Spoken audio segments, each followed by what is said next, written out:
जय हिंद दोस्तों, नमस्कार। बात कर लेते हैं आज के दिन भर की सारी बड़ी खबरों की, जहां सबसे पहले आपको बताएंगे अलास्का में व्लादिमीर पुतिन और ट्रंप के बीच हुई बड़ी मीटिंग। कल व्लादिमीर पुतिन ने मोदी जी को लगाया फोन, और आज अचानक जयशंकर जी क्यों रवाना हो गए रशिया, जबकि कुछ ही दिन पहले ही रशिया गए थे जयशंकर जी। आखिर ऐसी कौन सी इमरजेंसी आ गई दोस्तों कि अचानक जयशंकर जी को रूस के लिए निकलना पड़ा। बताएंगे Bharat America Russia tariff war के बीच सबसे बड़ी खबर दोस्तों, क्या बहुत बड़ा भारत को लेकर फैसला लेने वाले हैं रशियन राष्ट्रपति। वहीं आपको बताएंगे दोस्तों, जैसे ही डोनाल्ड ट्रंप को पता चला कि चीनी विदेश मंत्री भारत के दौरे पर हैं, तो चीन पर भड़कते दिखाई दिए हैं डोनाल्ड ट्रंप। साथ में यूरोप को भी सख्त मैसेज दिया है दोस्तों। बताएंगे क्या कहा ट्रंप ने। तो वहीं भारत की धरती से ही वांग ने करारा जवाब दिया है ट्रंप को। साथ ही साथ आपको बताएंगे क्या वाकई में भारतीय विदेश मंत्री जयशंकर जी ने कहा है कि ताइवान जो है वो चीन का हिस्सा है। बताएंगे चीन ने बहुत बड़ा दावा किया, जिसके बाद भारत ने क्या कहा दोस्तों, लगे हाथों बताएंगे। तिरंगे की खातिर लंदन में पाकिस्तानियों से भिड़ी भारत की मुस्लिम बेटियां हिंदुस्तान जिंदाबाद के लगाए नारे। ऐसे दिया पाकिस्तानियों को करारा जवाब। सारी जानकारियां एक एक करके आपको विस्तार से बताने वाले हैं। और जरूरी खबर में आपको बताएंगे दोस्तों, अगर आप भी ट्रेन से सफर करते हैं, रेल में यात्रा करते हैं और भारी भरकम सामान लेकर जाते हैं, तो ये नियम आपको चौंका देगी दोस्तों। एयरपोर्ट की तरह नियम लागू हो रहा है ट्रेन को लेकर। जी हाँ, आपका जानना बहुत जरूरी है, बस आप वीडियो के लास्ट तक बने रहेगा। और खबरों में आगे बढ़ने से पहले भारत की स्वतंत्र विदेश नीति का जमकर समर्थन करते हैं तो इस वीडियो को लाइक करके, चैनल को सब्सक्राइब करके, बेल आइकन दबा के कमेंट में जय हिंद कह दीजिएगा। तो बात कर लेते हैं पहली सबसे बड़ी खबर की, जहां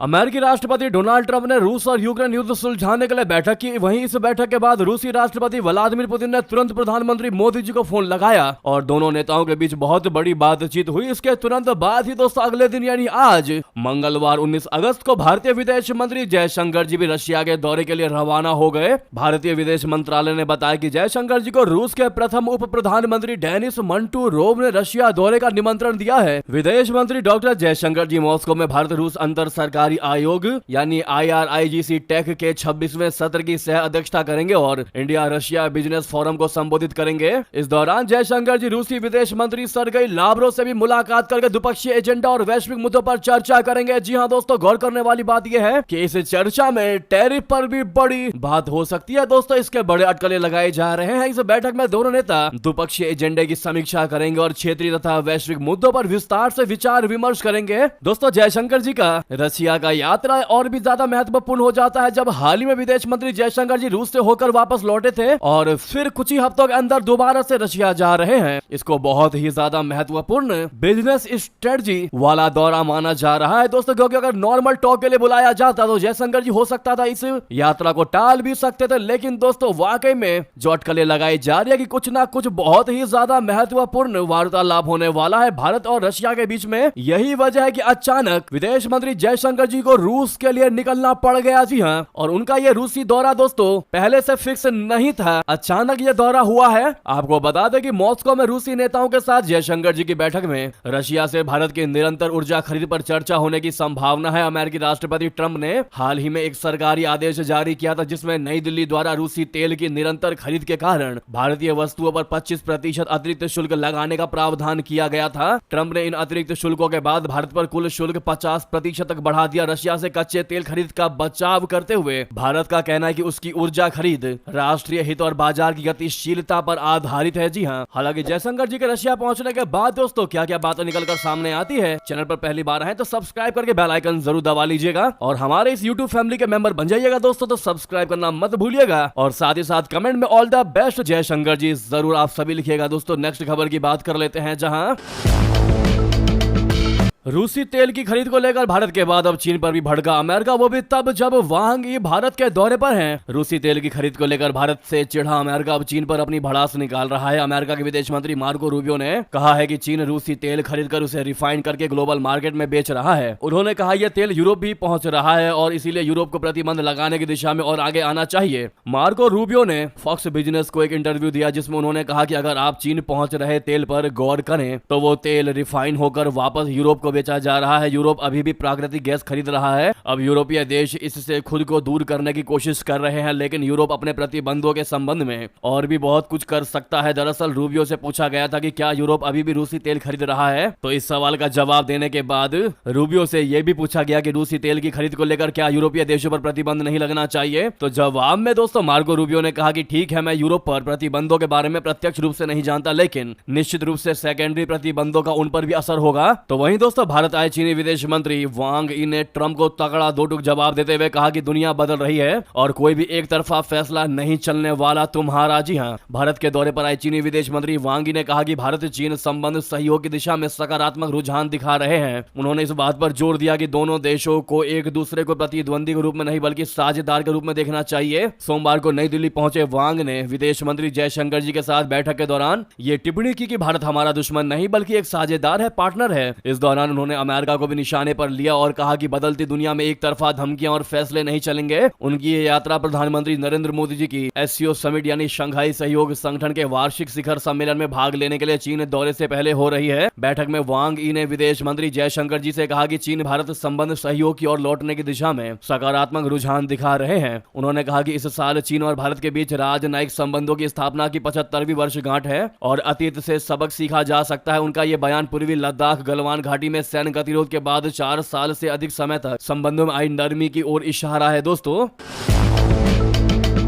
लेकिन वहीं दोस्तों दोस्ती का हाथ बढ़ाकर भी ड्रैगन ने अपना असली रंग दिखाई दिया। कह दिया कि भारत ने मान लिया कि ताइवान चीन का हिस्सा है, जिसके बाद दोस्तों भारत ने क्या रिप्लाई दिया बता दें। भारत सरकार के सूत्रों ने दावा किया है कि उनका ताइवान के प्रति रुख में कोई बदलाव नहीं आया है। उन्होंने जोर देकर कहा कि बाकी दुनिया की तरह भारत का ताइवान के साथ संबंध मुख्य रूप से आर्थिक, प्रौद्योगिकी और सांस्कृतिक सहयोग पर केंद्रित है। भारत इसे आगे भी जारी रखना चाहता है। ये बयान ऐसे समय में आया है जब चीनी विदेश मंत्रालय ने दावा किया है कि विदेश मंत्री जयशंकर जी ने कहा था कि ताइवान चीन का हिस्सा है। हालांकि भारतीय सूत्रों ने इस दावे को स्पष्ट करते हुए क्लियर करते हुए कह दिया कि भारत का रुख हमेशा से ताइवान के साथ गैर राजनीतिक और गैर सरकारी स्तर पर सहयोग बढ़ाने का रहा है और ये रुख कभी ना बदलने वाला है। हालांकि भारतीय विदेश मंत्रालय ने कोई आधिकारिक बयान जारी नहीं किया। ये दावा दोस्तों वांग यी के भारत दौरे के बीच हुआ है। ऐसे में दोस्तों आप लोग कमेंट में ये जरूर लिखिएगा कि ताइवान चीन का ना कभी हिस्सा था ना कभी होगा, क्योंकि चीन अभी भारत के साथ कितने भी संबंध अच्छे कर ले, उसकी हरकतें अमेरिका से कम नहीं है। अभी चीन को भारत की आवश्यकता है क्योंकि उसका बाजार ठप पड़ा है। भारतीय बाजार उसके लिए सबसे बड़ा बाजार है। ऐसे में भारतीय बाजार तक पहुंचने के लिए दोस्तों लगातार प्रयास कर रहा है। मीठी बोली बोलता दिखाई दे रहा है चीन, लेकिन रियलिटी हर कोई जानता है, हर एक भारतीय को पता है चीन क्या है। ऐसे में अगर भारत चीन के साथ संबंध अच्छे होने पर ऐसे बयान दे भी देता है दोस्तों, तो वाकई में ये भारत के लिए बड़ा खतरा हो सकता है। अगर आप भी मानते हैं कि भारत चाहकर भी ऐसा बयान नहीं दे पाएगा और नहीं देना चाहिए, तो अपनी राय अवश्य दीजिएगा। ताइवान भारत के लिए सेमीकंडक्टर का बहुत बड़ा बाजार। ऐसे में ताइवान को लेकर कुछ भी कहना भारत के लिए फेवरेबल नहीं होने वाला। जी हां दोस्तों, साथ ही साथ आपको बता दें जयशंकर जी से मुलाकात के बाद अजीत डोभाल से भी मिले चीनी विदेश मंत्री वांग यी। इस बातचीत के दौरान अजीत डोभाल जी ने कहा कि सीमा पर शांति और स्थिरता बनी हुई है। उन्होंने कहा कि सीमाएं शांत है, शांति और सद्भाव कायम रहा है। हमारे द्विपक्षीय संबंध और भी मजबूत हुए हैं। उन्होंने पिछले साल कजान में राष्ट्रपति जिनपिंग और प्रधानमंत्री मोदी जी के बीच हुई मुलाकात को भी याद किया और कहा कि उस बैठक ने द्विपक्षीय संबंधों को एक नई दिशा दी है, जिससे विभिन्न देशों में प्रगति करने में मदद मिली है। वहीं दोस्तों डोभाल जी ने यह भी कह दिया कि मुझे पूरी उम्मीद है कि पिछली वार्ता की तरह 24वें विशेष प्रतिनिधि स्तर की वार्ता भी उतनी सफल होगी। हमारे प्रधानमंत्री नरेंद्र मोदी जी जल्द ही एससीओ शिखर सम्मेलन के लिए भारत से चीन जाएंगे, इसलिए मुझे लगता है कि यह विशेश प्रतिनिधि स्तर की वार्ताएं बहुत महत्वपूर्ण है। तो दोस्तों वहीं आपको बता दें जेलेंस्की के कान में ट्रंप ने कुछ ऐसा कह दिया कि माइक रह गया ऑन। सोशल मीडिया पर भन्न से हुआ वायरल। दोस्तों ऐसा क्या कहा ट्रंप ने, आपको बता दें। अलास्का में बैठक शुरू होने से पहले ट्रंप ने राष्ट्रपति मैक्रोन से पुतिन के बारे में कुछ कहा जो माइक में रिकॉर्ड हो गया। दरअसल बैठक शुरू होने से पहले ट्रंप का माइक गलती से चालू रह गया और उन्होंने पुतिन के बारे में जो कहा उसे सुनकर सब हैरान रह गए। बता दें कि ट्रंप ने बैठक शुरू होने से पहले राष्ट्रपति इमैनुअल मैक्रोन के कान में धीरे से कुछ फुसफुसाया। माइक ऑन रह जाने की वजह से उनकी बातें सुन ली गई। अब इसका वीडियो सोशल मीडिया पर जमकर वायरल हो रहा है। दोस्तों जैसा कि आप सभी को पता है, सोमवार को यूक्रेन के राष्ट्रपति व्लादिमीर जेलेंस्की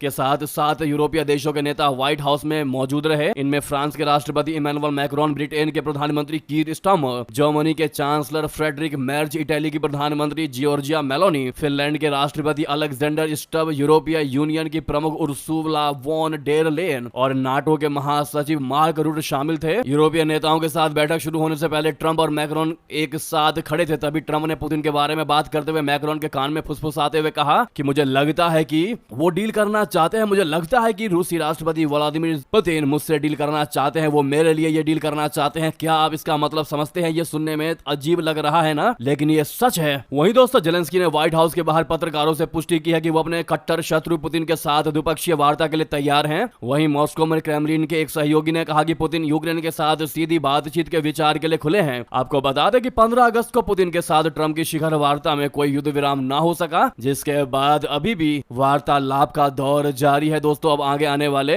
कुछ ही हफ्तों में व्लादिमीर पुतिन, जेलेंस्की और ट्रंप के बीच त्रिपक्षीय वार्ता होने वाली है। दोस्तों अब देखना यह होगा कि क्या व्लादिमीर पुतिन जेलेंस्की के साथ मीटिंग करने को तैयार होंगे। अगर हम आपसे ये सवाल पूछे दोस्तों, तो पुतिन के हिसाब से, जैसा कि आप पुतिन को जानते हैं आज तक, क्या लगता है आपको व्लादिमीर पुतिन तैयार होंगे जेलेंस्की के साथ एक मेज पर वार्तालाप करने के लिए? देखते हैं क्या है हमारे प्रिय दोस्तों की राय। वहीं दोस्तों नेक्स्ट खबर की बात कर लेते हैं, जहां पर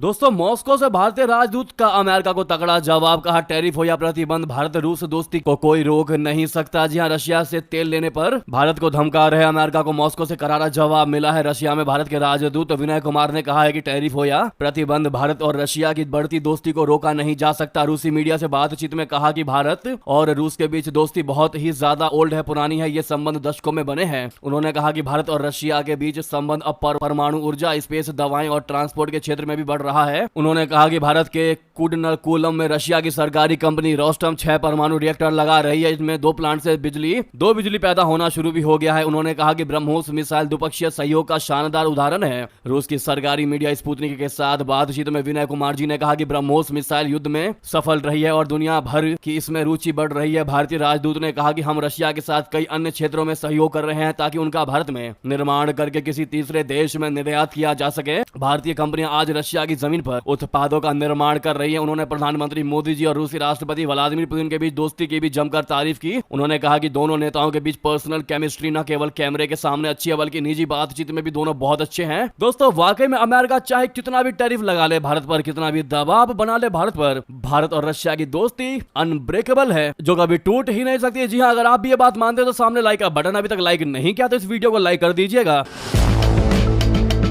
अगली खबर की बात कर लेते हैं, जहां पर तिरंगे की खातिर लंदन में पाकिस्तानियों से भिड़ी भारत की मुस्लिम बेटियां। ब्रिटेन की राजधानी लंदन में एक बार फिर भारत पाकिस्तान के लोगों के बीच टकराव देखने को मिला है। स्वतंत्रता दिवस का जश्न मनाने लंदन की सड़कों पर उतरे भारतीयों के साथ पाकिस्तानियों ने बेहूदगी की। उन्होंने भारतीय लड़कियों और उनके दोस्तों को परेशान किया। पाकिस्तानियों ने भारतीयों से तिरंगा झंडा छीनने की कोशिश की, लेकिन भारत की मुस्लिम लड़कियों ने कड़ा जवाब देते हुए पाकिस्तानियों को वापस जाने पर मजबूर कर दिया और हिंदुस्तान जिंदाबाद के नारे लगाए। लंदन की सड़कों से भारतीय लड़कियों को परेशान करते पाकिस्तानियों का वीडियो सामने आया है। हालांकि लड़की घबराती दिखाई नहीं दे रही है दोस्तों, और ऐसा करारा जवाब देती है कि पाकिस्तानियों को ही वहां से चुपचाप भागना पड़ा। ऐसे में सोशल मीडिया यूजर्स बहादुरी से पाकिस्तानी गुंडों का सामना करने के लिए लड़की की जमकर तारीफ कर रहे हैं। आप भी दोस्तों इस भारतीय लड़की, जिसका नाम अभी उजागर नहीं हुआ है दोस्तों, लेकिन thank you so much to support India लिखना मत भूलिएगा दोस्तों। साथ ही साथ आपको बता दें, सामान तौलने के बाद रेलवे स्टेशन में मिलेगी एंट्री, जल्द शुरू होगा एयरपोर्ट जैसा नियम। जी हाँ, यात्रियों की सुविधाओं को ध्यान में रखते हुए एक बेहद ही जरूरी और महत्वपूर्ण कदम उठाने जा रहा है भारतीय रेलवे। ये अब एयरलाइन कंपनियों की तरह ही लगेज के नियमों को लागू करने जा रही है। प्रस्तावित नियमों के मुताबिक यात्रियों को प्रमुख रेलवे स्टेशनों पर इलेक्ट्रॉनिक मशीनों से अपना सामान तौलना होगा। यात्री अब तय सीमा से ऊपर सामान लेकर ट्रेन में यात्रा नहीं कर पाएंगे। अगर कोई यात्री लिमिट से ज्यादा सामान लेकर यात्रा करता है तो उसे एक्स्ट्रा चार्ज देना होगा। रेलवे के इस नियम से जहां कम सामान के साथ यात्रा करने वाले यात्रियों को सुविधा मिलेगी, तो वहीं दूसरी तरफ अक्सर ज्यादा सामान के साथ यात्रा करने वाले लोगों को दिक्कतें होंगी। ऐसे में आप कहेंगे कि कितने किलो सामान पर क्या क्या रेट लगाए गए हैं और कौन सी क्लास में कितना कितना किलो डिसाइड किया गया है। तो आपको बता दें, भारतीय रेलवे के नियमों के मुताबिक ट्रेनों के अलग अलग क्लास के लिए लगेज की कैपेसिटी अलग अलग तय की गई है। फर्स्ट क्लास एसी में एक सीट के साथ अधिकतम 70 किलो, सेकंड क्लास एसी में अधिकतम 50 किलो और थर्ड क्लास तथा स्लीपर क्लास में अधिकतम 40 किलो सामान लेकर ही यात्रा की जा सकती है। इसके अलावा जनरल क्लास के यात्रियों के लिए 35 किलो तक सामान ले जाने की अनुमति है। नियमों के मुताबिक ट्रेन में ज्यादा जगह घेरने वाले बड़े साइज के बैग पर भी जुर्माना लगाया जा जा सकता है, चाहे उनका वजन कितना भी हो।